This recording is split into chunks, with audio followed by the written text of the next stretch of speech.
me, you get Nicholas Hoult, the actor.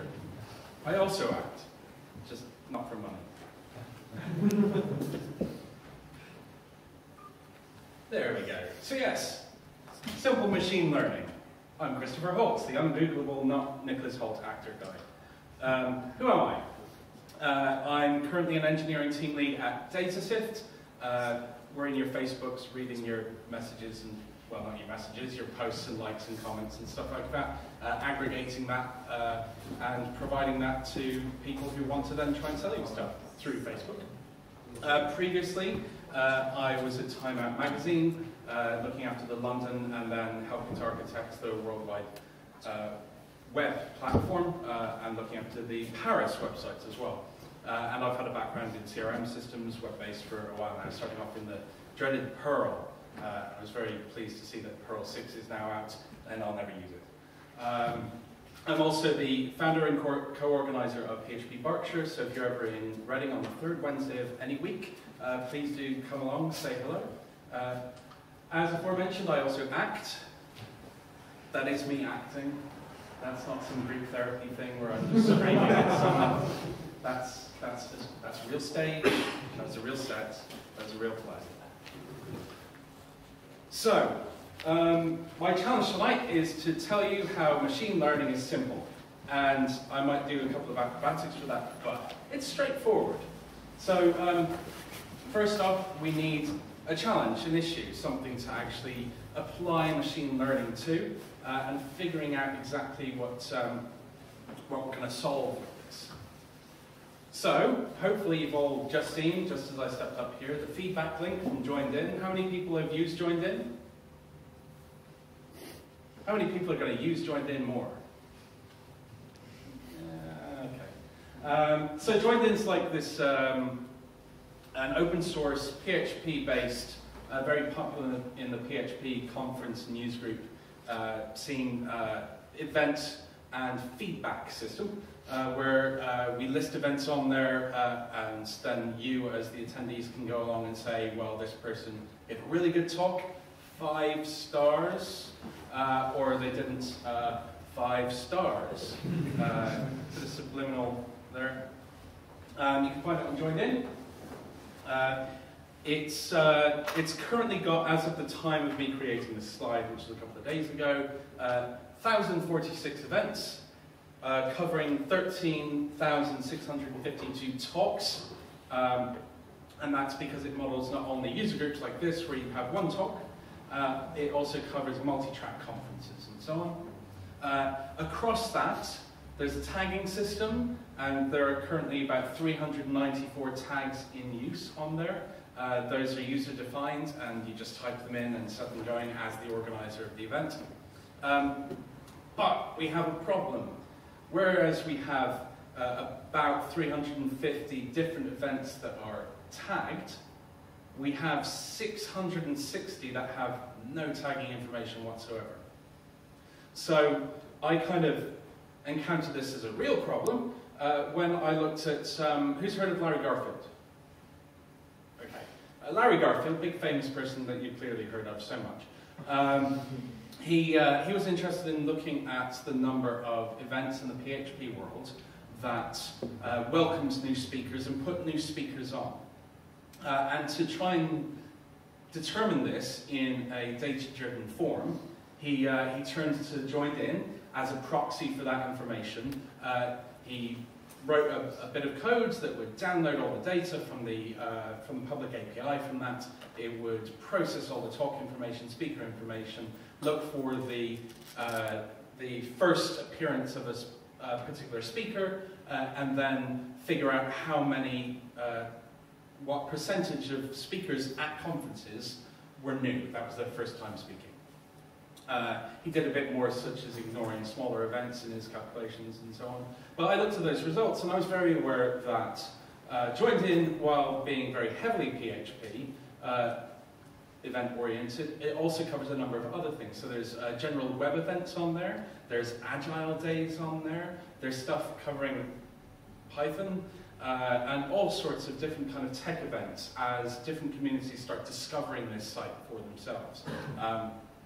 It being free to use is probably a big bonus for them. So, we have all these talks, all these events, some of them tagged, but the majority of them not. How can we determine which ones are about PHP and which ones aren't, without stepping through, well, just by going through and looking at them?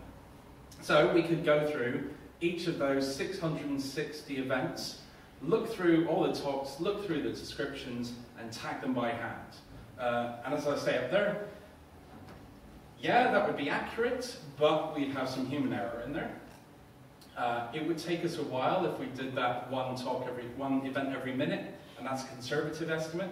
Some of them would be really fast, others have big tracks, and we've got to have a decent set of tags going in. What about the future events? As soon as someone puts a new event on the system and doesn't tag it, then we have no solution for fixing that other than to force them to tag it. But we want to look at something that can scale a bit further. Who's heard of the Mechanical Turk? As in software, not the guy in a big robot. Cool. So if you haven't, this is a system provided by Amazon, which is basically a method by which you can scale up big human-driven tasks.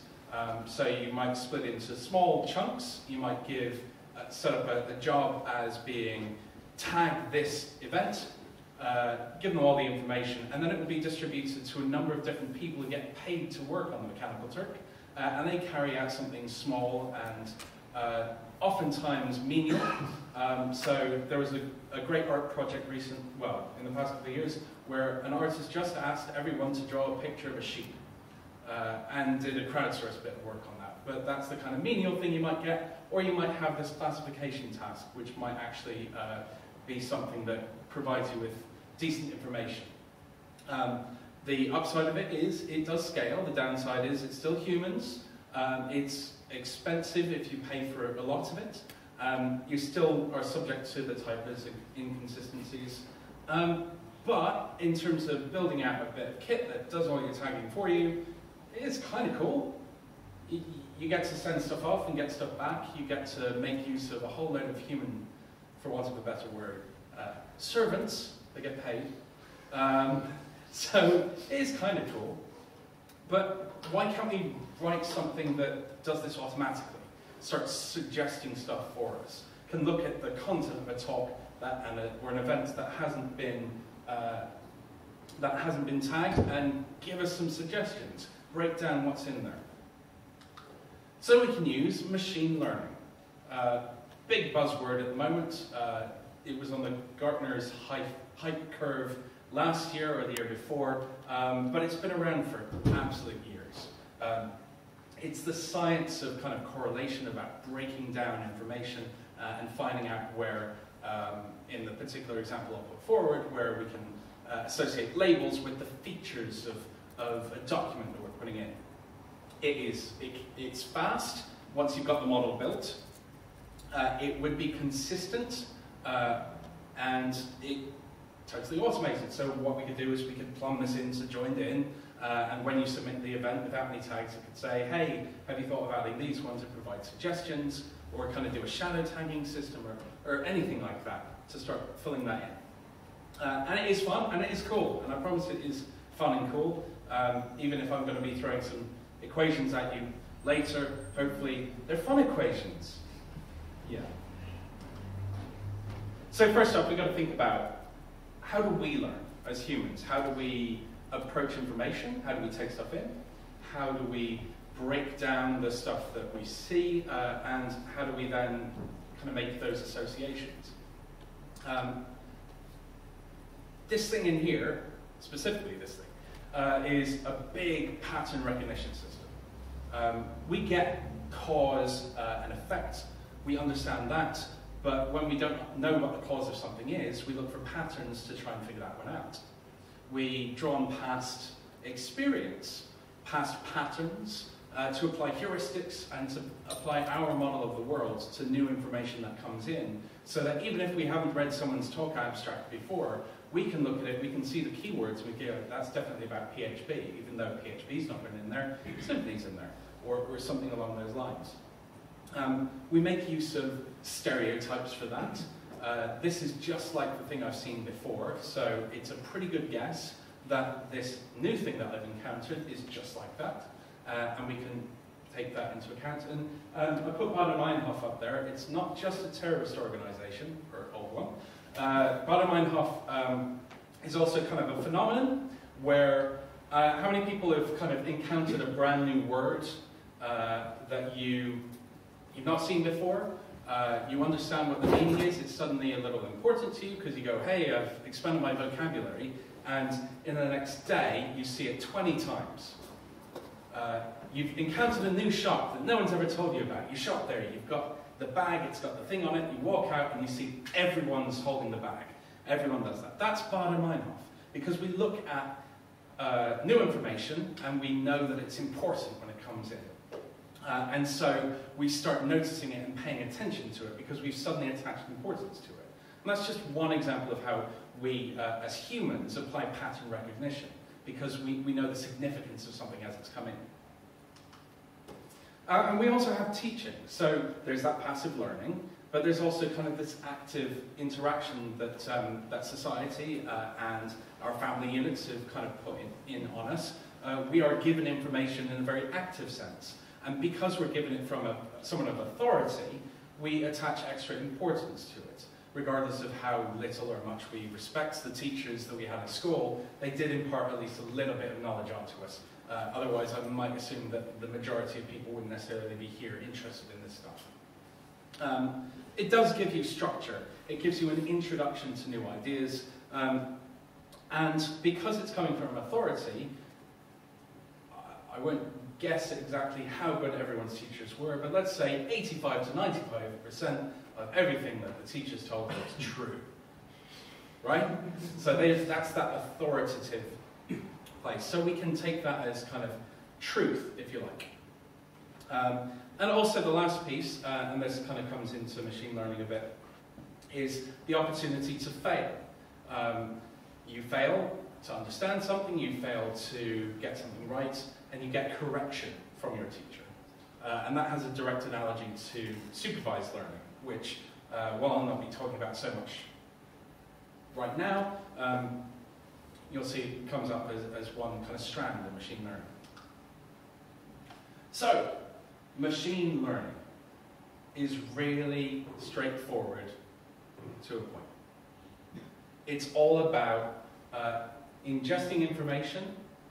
It's all about looking at the important stuff, what inputs you have, what outputs you have, and kind of figuring out the relationship between the desired output that you want, this document tagged with this, and all the input that goes in. So it's quite a lot about statistics and probability, but in a way that hopefully isn't that scary. So I mentioned supervised and unsupervised. There are many different approaches to all of machine learning, but effectively it's build up a model, check that it's right, twiddle some knobs, check that it's right even more, and having that kind of feedback system in place. That's one thing there. If you have supervised learning, that's where you have information coming from humans on the way in. You have authoritative sources like that teaching, that oversight from people. If you have unsupervised learning, it's about finding the patterns yourself. So a good example might be knowing that the word symphony appears near the word PHP and building up a model that relates those two concepts. Even if the machine has no idea what they mean, it knows that they're related. So there are several different types of machine learning as well in terms of output, but the two that I can talk about right now are classification, which is what I was talking about. That's the challenge that we're going to take, which is to tag things. So it's taking what are classically called classes and taking a bunch of features, which we'll cover in a sec, and determining for a given document what class it belongs to or what classes it belongs to. There's also regression, which is about taking a bunch of different bits of information. Think about when you draw a scatter plot on a graph at school. Yeah, you draw all that, and then you draw a line of best fit. You can do that by eye, but there are algorithms out there that can take that two-dimensional information and find an equation or a line that fits through that in the way that you like. And then imagine not only 2, but 3, but 4, but 5, and so on, different dimensions, and trying to fit within that. So there are these couple of different outputs that can come out.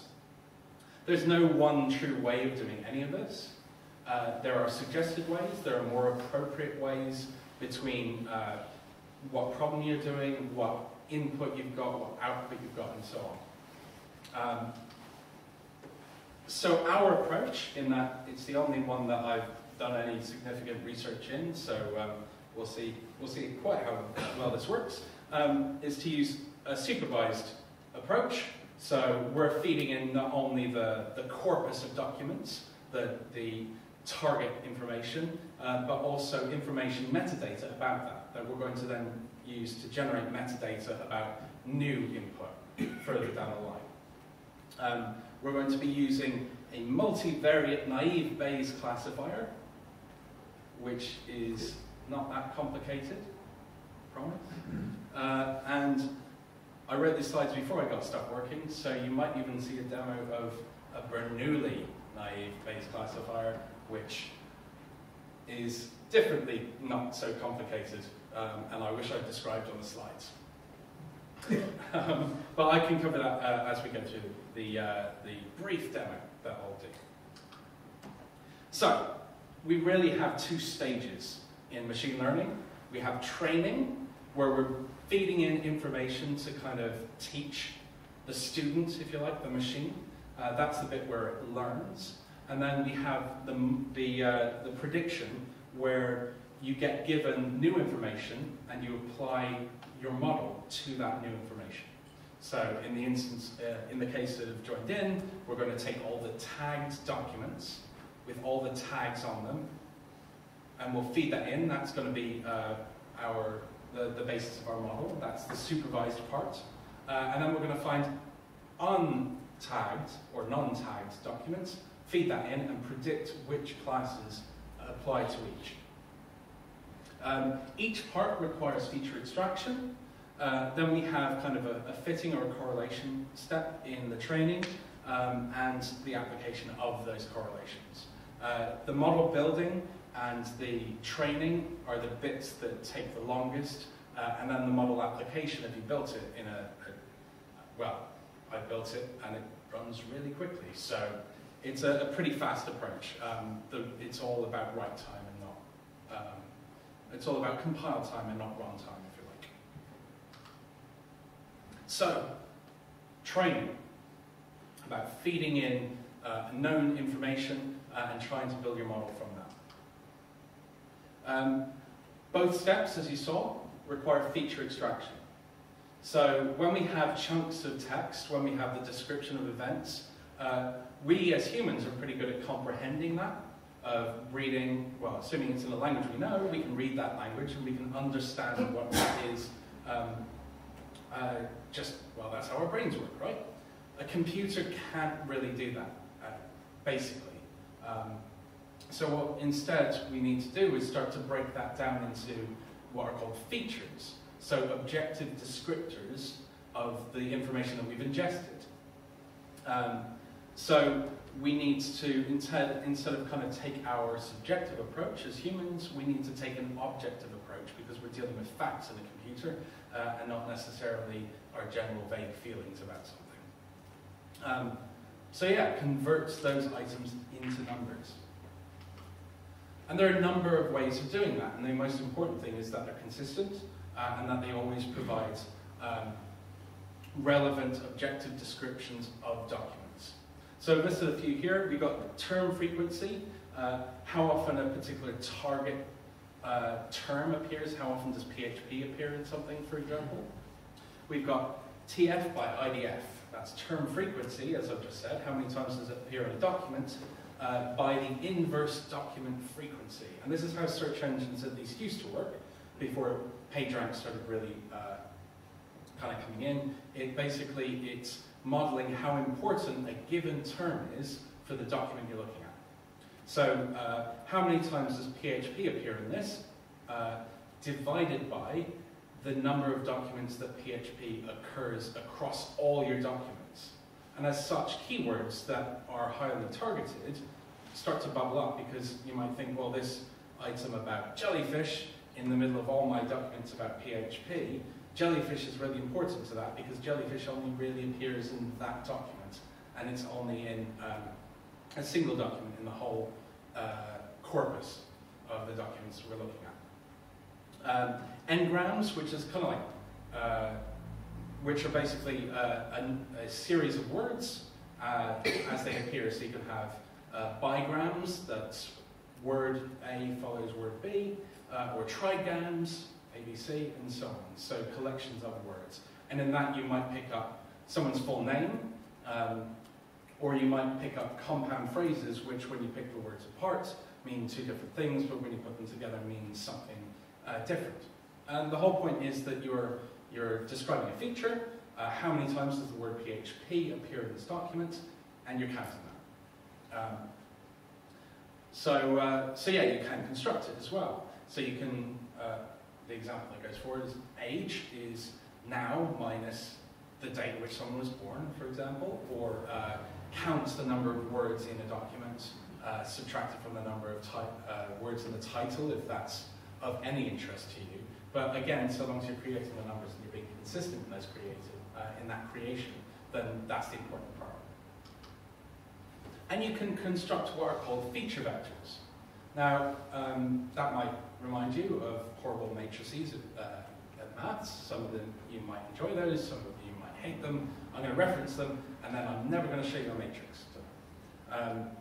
But effectively, a feature vector is a collection of those features. How many times does PHP occur in this document? 5. How many times does Hampshire appear in this document? 1, and so on. And what you find is instead of using X, Y, and Z in terms of your axis in a graph or in 3D space, you start modeling things in terms of dimensions of words. So how far along the PHP axis are we? How far along the Hampshire axis are we? And we start to locate ourselves in this n-dimensional space. And that's going a bit further into it than I need to, because it's just an array of stuff, basically. But one of the cool things are, A, you can put it into a matrix and start doing some bulk actions on stuff. You can also take two documents and describe them in with the same kind of feature extraction. And because you're working in this this n-dimensional space, so long as you're using the same number of dimensions with the same actual dimensions, how many times does PHP appear, how many times does Hampshire appear, you can start from those features. You can find what's called the cosine similarity. It's the I'm going to have to refer to the thing. It's the dot product over the magnitude of both of those two vectors. If you calculate that, you come up with an objective score of how similar two documents are.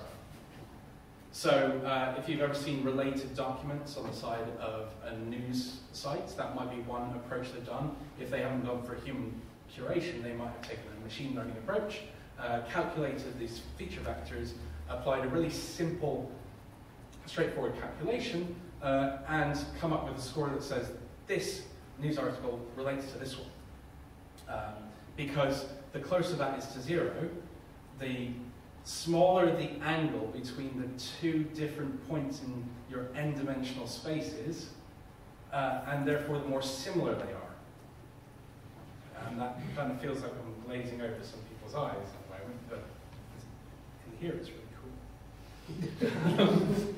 And it does require positive values like the TF idea, but yeah, that's something that's been around for a long time. I was applying it in the hated Southampton area about 10, 11 years ago at my Students' Union newspaper website, just because, and it's a lot of memory, but it's really kind of effective until you realize that if you don't use the right terms, you might actually just pick up a very literal sense of related and relate to things that are entirely not the same, they just use exactly the same terms, and I'll leave that kind of idea to your imaginations.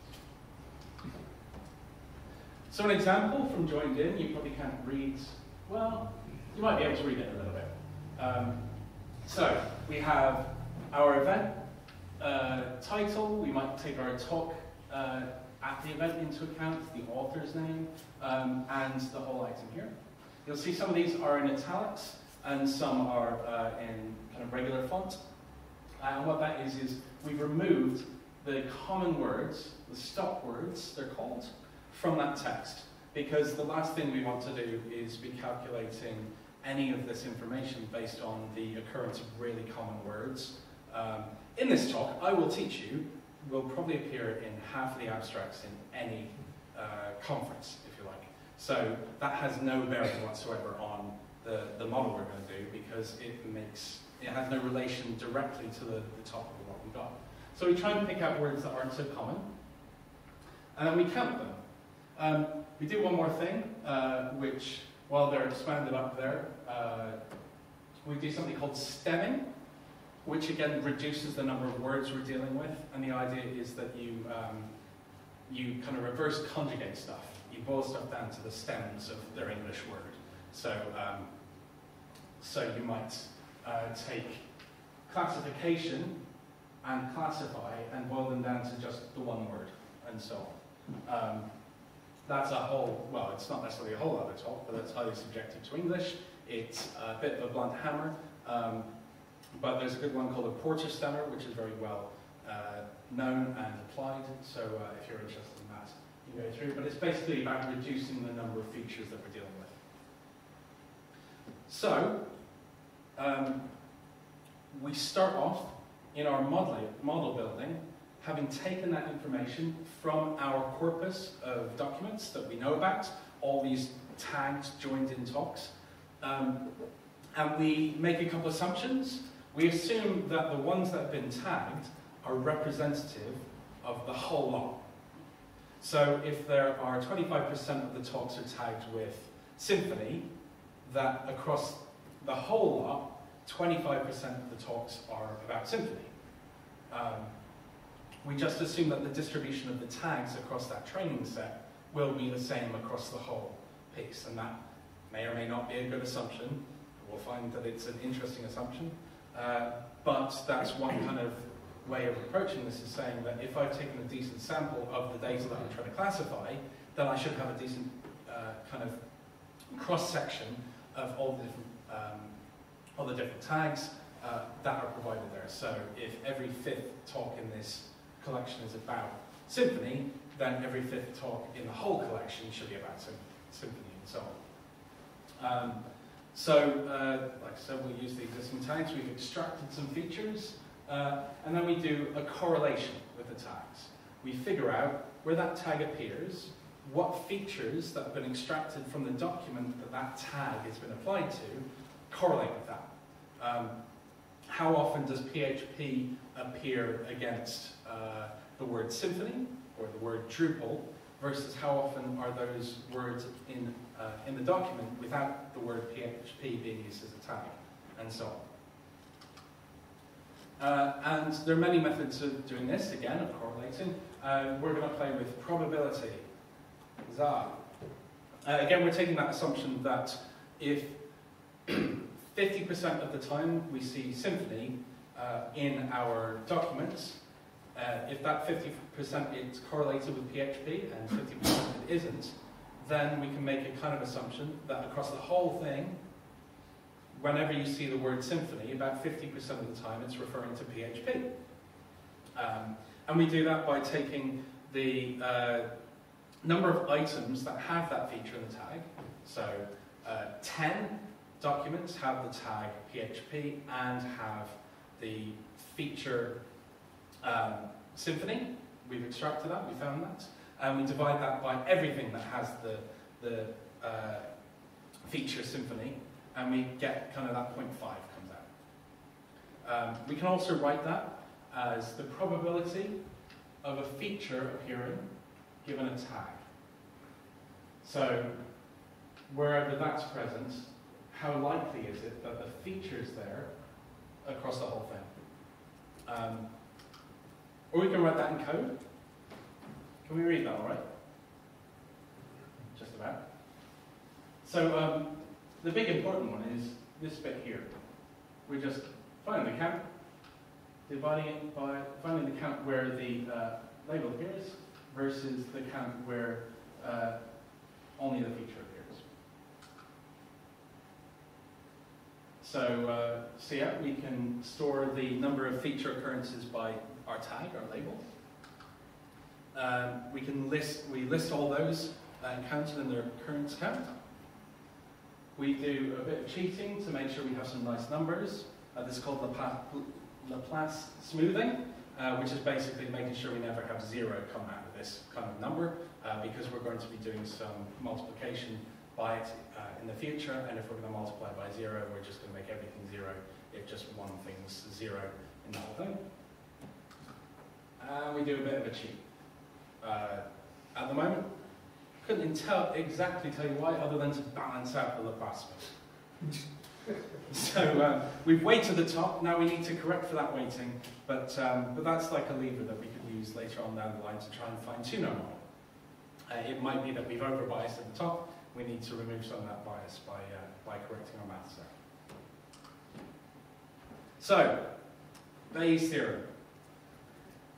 If anyone saw me tweet, I wrote a nice blog article about this, and the important thing about this is you start off from this point of view of the probability that a feature, the word symphony, describes a tag, the word symphony, is the probability that that tag is there, so how many times it appears over our input, divided by the number of documents in that input. We take that probability we just calculated, which is the probability of a feature occurring given that tag. We divide it by the probability of that feature occurring across the whole lot. How many times does, how many documents does that feature appear in divided by the number of documents across the whole lot? And then we do some multivariate stuff. Yeah. If you're that interested in how to do that, other than coughing and sneezing, there's a whole kind of breakdown here because I got a bit masochistic about a week or two ago and tried to figure out the maths behind that. And it kind of works in terms of understanding it. But basically, as I said, to figure out if we've got a collection of features, whether it predicts the tag, we need to figure out that prior, as I described it. We figure out, we take the multiplier of those feature probabilities, I showed you the calculation for, and we divide it by a number, and that could be 1. Because we start off with this. This is static all the way through.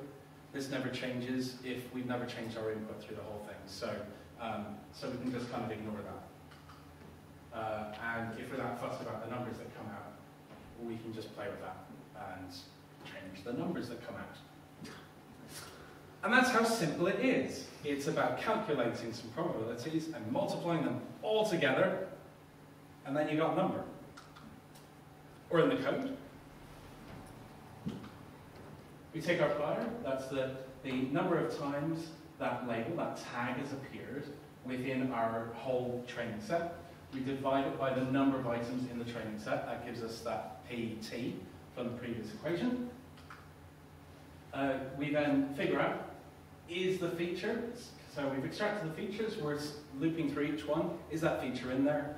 If it is, and if we've got a model for it, so if you've got a new bit of text that has a word we've never encountered before, sorry, we've never learned that word, it would invalidate the whole model if we started to try and learn that word, so let's just ignore it, skip it over, just go over the stuff that we do know, and be quite selective about it. So find out that probability, which we've stored in our model. So we fetch that back, where a label or a tag is predicted by a feature, and we just multiply it together. What we can do is convert all this so that it's addition, and you get slightly fewer numbers that end in -e-6, or whatever it is. E8. So we're trying to come up with something that's vaguely human readable. This is the scary bit. So I built this stuff. I haven't just written the slides. I've started writing a framework with which to start modeling these, and I've been teaching myself how to apply these models. So everything that I've talked about taking those 300 and something documents with all those tags against them, about feeding them into a model, about generating the probabilities that certain words predict certain others, and then going through and looping through these documents that are untagged. And we can see how slow it is. We can play with our n-gram count. So I talked about n-grams and term frequency. That's where we found a single word. And you can see here, if I circle a bit, this is where we've actually broken down the URL. That's a useful one. So we've got an example here where explore has been stemmed, for example, emergent, and so on. So if I bump those up to 2, you can see, if it does want to work on me, you can see how we can then start on another page. You can see how we've actually taken the words that show in, and we've gone Madison PHP, meet Madison, meet monthly, and so on. So stepping through each, every 2 words overlapping, so we strip out 2015, but we go Madison PHP, and then we might go for a PHP meeting, and so on, and step them over like that, and calculate those pairs of words, and we can go up to try. We can flick, you see, here we've got the tags that we're predicting on this. Now, this is one of the big, well, 2 of the big problems here with the training set, which I'll discuss in a sec, but basically, because joined in is so representative of the PHP community, the word PHP is associated with almost every single word that they provided. So some of the data is a little too full of signal and noise to pick stuff out. And then certain people, such as Cal Evans and James Tickham, tag with their user group name, and that appears rarely, but in conjunction with some very targeted terms. But if I can remember the page this is on, you might see that if we ignore some of the scoring here, these are just the top N labels that we found, but you can see how JavaScript, conference, web are all starting to be associated with the text that comes up. And this is purely built, as I said, on the technologies and the concepts that I've kind of described to you. Another of the failings, I guess, in the approach is that we've got such a big variation in terms of the documents here. You can see the difference between using log is we start getting negative numbers, but they're a bit more human readable.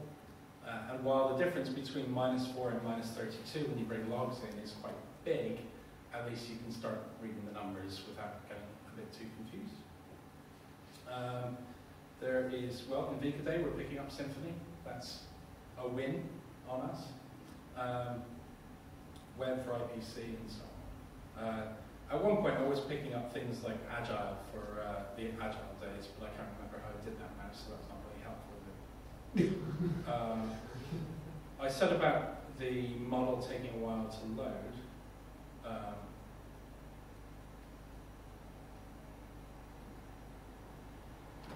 And one of the things we're doing is, so that was vaguely noticeably slower. Every label we add is another set of dimensions.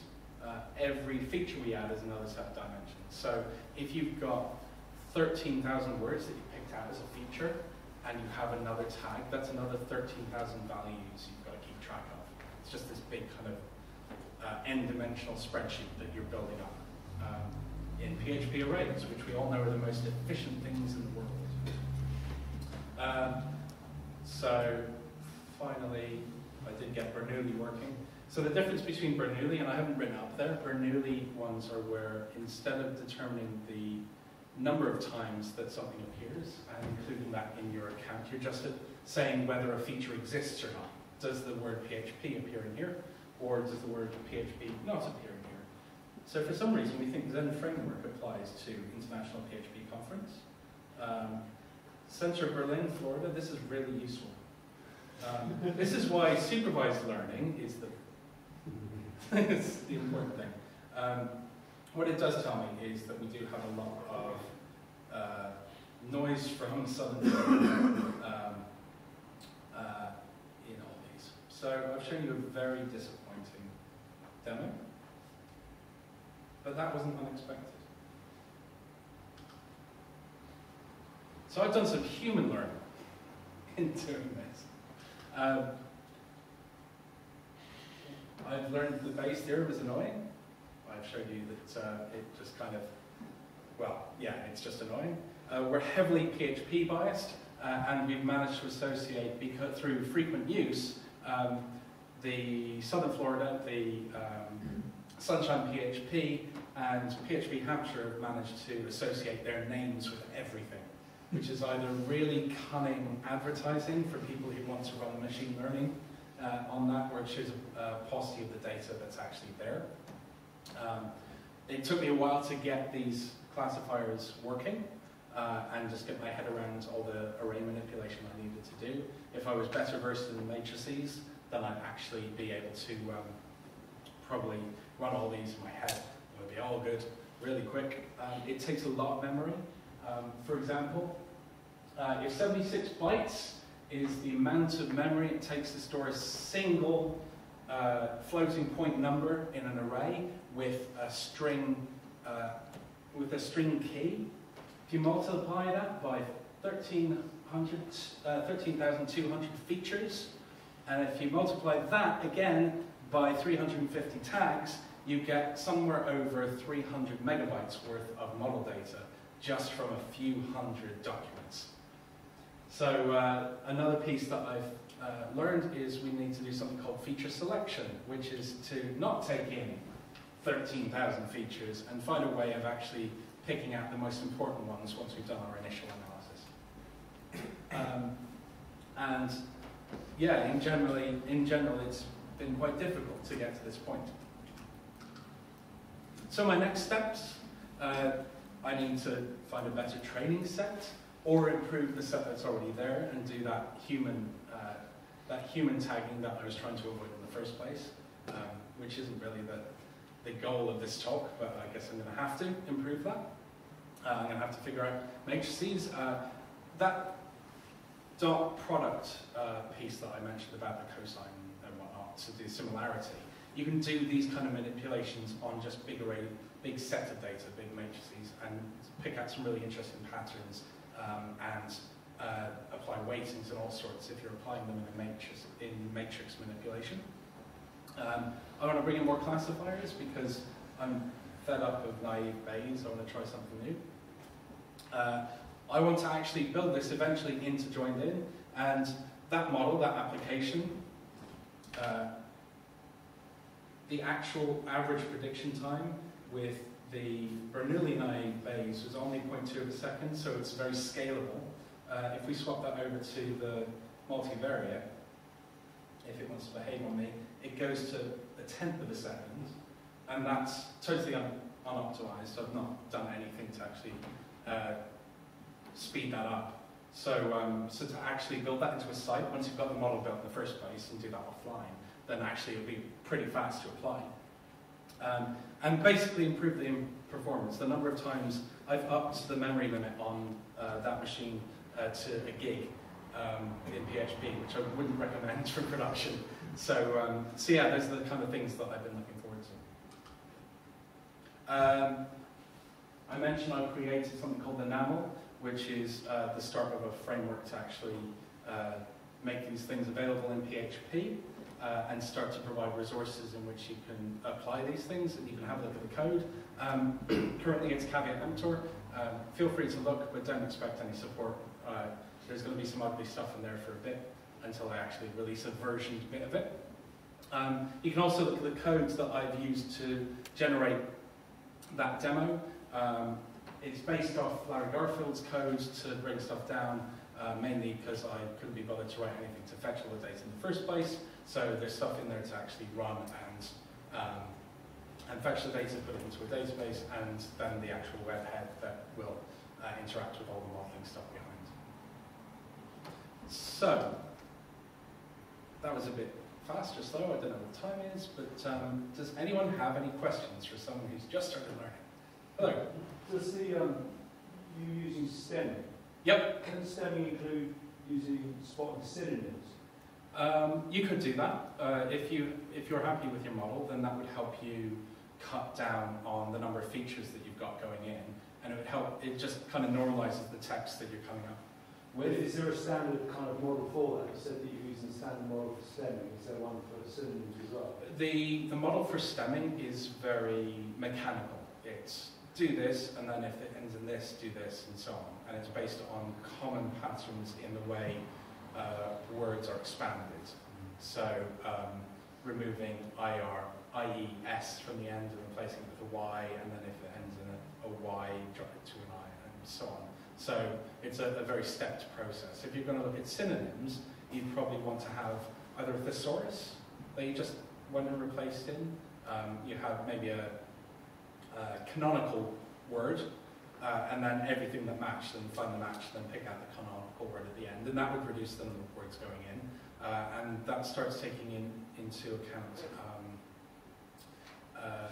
your kind of, I forgot the word, it begins with a T, taxonomy. It brings in the taxonomy, and you start having more of an understanding of the concepts going in. Even though you're breaking stuff down, you're normalizing it in a way that you could say two documents have the same concepts appearing in them, and so on. So that would be a good approach and something to explore. Thanks. You mentioned about the fact that it was supervised learning. Yeah. What's the supervision bit? The supervision bit was all those humans who've tagged stuff already. So unsupervised is where patterns are discovered for themselves. So I mean, you talk about the taxonomy, it's very possible to take a big set of text, and just by the fact that words are near each other quite often, you can start building up a model that says these words are very similar. If you took two texts in different languages, you could do what Google's doing at the moment, which is knowing that there's a translation of this into that, and associating stuff without actually understanding that the word, that the name Sergei Lavrov means little horse. You can actually do that automatically and then get in trouble with the Russians when you have translated his name as little horse into English. But that's a case of kind of self-discovery as opposed to saying, here's the stuff, here's extra information about it, now take this new input and add information. It's about discovering clusters of stuff and finding those patterns on its own without being looked at. Another mode of supervision that might make a bit more sense is it might be that you're going through a training set that hasn't been tagged yet. So you're being presented with examples that have no tags. You add tags, it recalculates its model and presents you with new stuff that's untagged with suggestions of tags. So it takes feedback from you saying that it's getting it right or getting it wrong, and layers that kind of stuff into its own model as it goes through. So you can easily take the output of what I've just shown and either automatically try and search for the different levers that would make it more accurate, or present to a human and say, here are 5 suggestions, is this accurate in any sense? I say, no, that's in no way about Zen framework, try again. It goes off, try something else, and presents more information and builds up a model that way. And the worst case is you've labeled your entire set of documents. And the best case is it's figured it out. Anything else? Do you think that seed paradox will have any application in what you're doing now? Can you... The seed paradox is the paradox that said that the most common word used in a text will be the double, the number of times that the key will appear in text will be double by its next. That means in the text you're going to have the 100 times, and which is the second common used word in that text, will appear only 50 times. Yeah. So, And so on, so on. And that's a rule that actually applies to every vocabulary in the word. And would be... I'd have to skip back further, but stop words are aiming to take that stuff out. So we take out the common words, and hopefully that effect is dulled. Yeah. The Bernoulli approach that I showed is more about, does the word exist in there, as opposed to how many times does it exist. So if you know that that was a characteristic, then Bernoulli of the yes or no, as opposed to 20 or 0, would be a better way of dealing with that kind of approach if that was the case. A lot of these approaches are about finding the ones that are best for the input that's going in, and unfortunately that involves knowing at least a little bit about the characteristics about the stuff you're going in. So if you know about that paradox, and you have faith that that will appear in your corpus, then you can apply the correct approach, as opposed to going off down a wild goose chase that the is associated with PHP and everything under the Let's sun. put it this way. Yep. The most common first 100 words used in writing the Bible that actually compose more than 50% of the Bible. That's actually what the Zikra is about. And what's saying can be applied to it in order to reduce the noise words. So, That's what I think.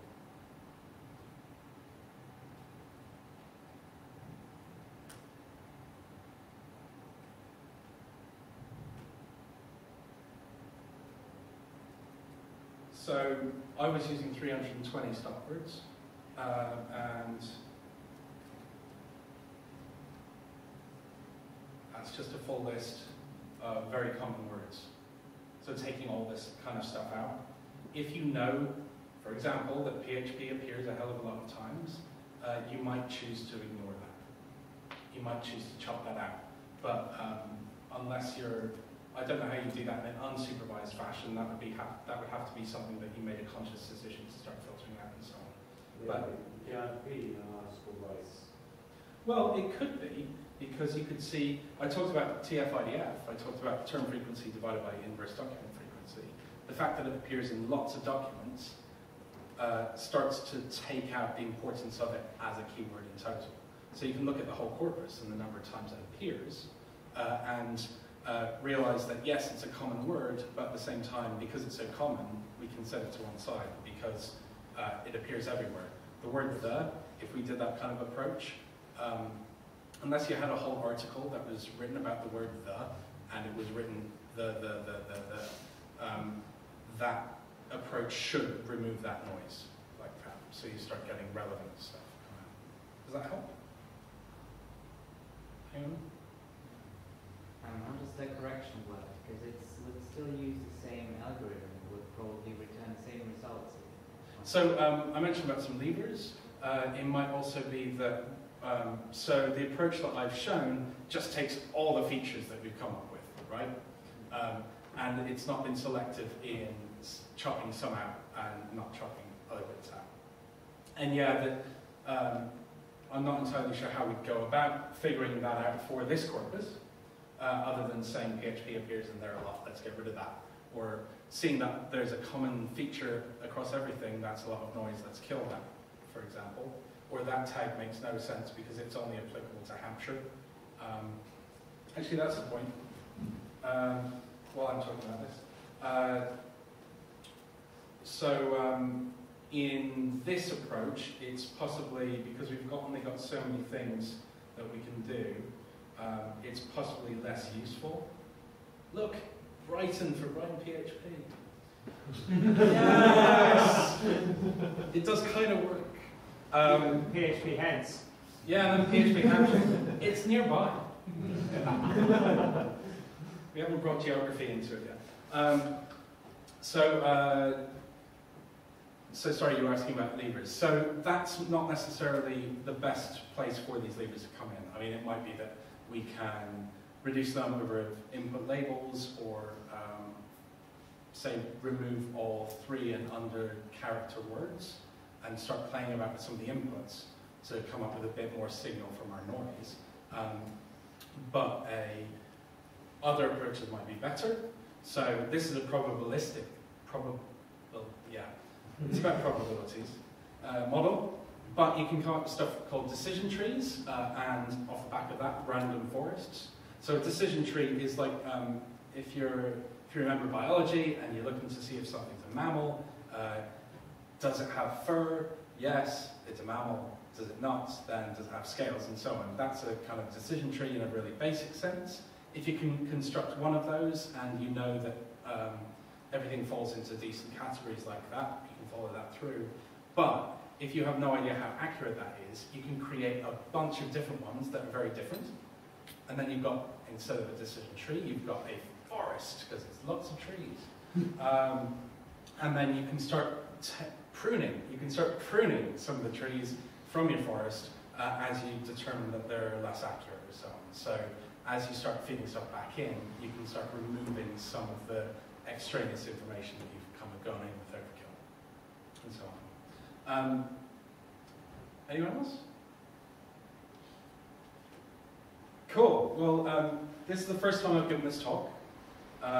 While I've done really basic machine learning stuff in the past, I've done stuff for my university degree, which actually I didn't realize was machine learning at the time, but now we used it. All this stuff that I'm talking about, and that was 11, 12 years ago, and then I've totally forgotten it again, so I've rediscovered bits of that.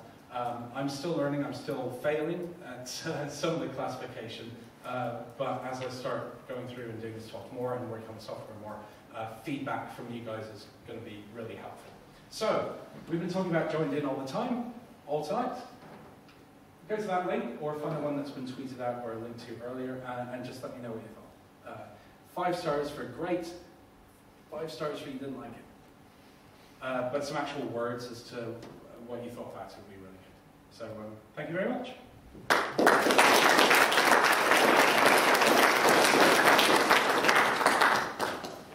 Hey, Chris, I know more about machine learning than I did at the beginning, so you've achieved, Yes! you've achieved at least Is it small.